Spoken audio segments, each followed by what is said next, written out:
নমস্কাৰ বন্ধু বান্ধৱীসকল পুনৰ এবাৰ সকলোকে স্বাগতম জনাইছোঁ আন এটি জব ইনফৰ্মেটিভ ভিডিঅ'লৈ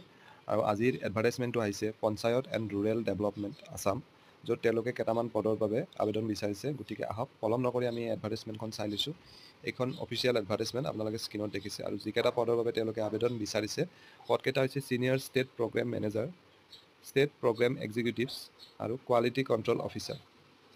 আৰু ডিটেইলছ আপোনালোকে যদি চাব বিচাৰে rural.assam.gov.in এই ৱেবছাইটটোত গৈ চাব পাৰিব অনলাইন যোগে আবেদন কৰিব লাগিব আৰু এপ্লিকেশ্যন ফৰ্মখন recruitment.cprd@gmail.com আপোনালোকে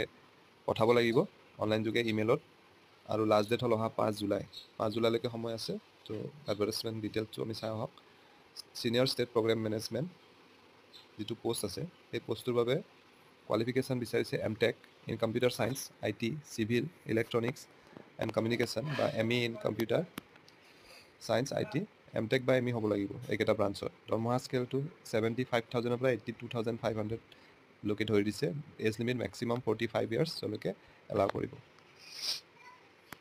আৰু পোষ্টত অভিজ্ঞতাও বিচাৰিছে তেওঁলোকে নেক্সট পোষ্টটো হৈছে state programme executive finance accounts and procurement ইয়াত MCOM বা MBA বিচাৰিছে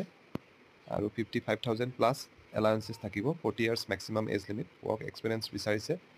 নেক্সট পোষ্টটো হৈছে কোৱালিটি কণ্ট্ৰল অফিচাৰ য'ত চিভিল ইঞ্জিনিয়াৰিঙৰ ডিগ্ৰী থাকিব লাগিব উইথ 60% মাৰ্কছ 40,000 প্লাছ এলাউন্সেছ ইয়াত পে' কৰিব এজ লিমিটটো 40 ইয়াৰ্ছ এইটো পোষ্টতো তেওঁলোকে এক্সপিৰিয়েঞ্চ বিচাৰিছে গতিকে এই পোষ্টকেইটাৰ বাবে যিসকল কেণ্ডিডেট ইণ্টাৰেষ্টেড হয় আৰু ইলিজিবল হয় তেওঁলোকে অনলাইন যোগে আবেদন কৰিব পাৰে আৰু গোটেইকেইটা পষ্টিং গুৱাহাটীতে হ'ব গুৱাহাটীতে পষ্টিং হ'ব লিখি দিছে তেওঁলোকে গতিকে আশা কৰিছোঁ ভিডিঅ'টিৰ জৰিয়তে আপোনালোকৰ মাজৰ এজন হ'লেও কেণ্ডিডেট উপকৃত হ'ব পুনৰ এটা নতুন ভিডিঅ'ত লগ পাম ধন্যবাদ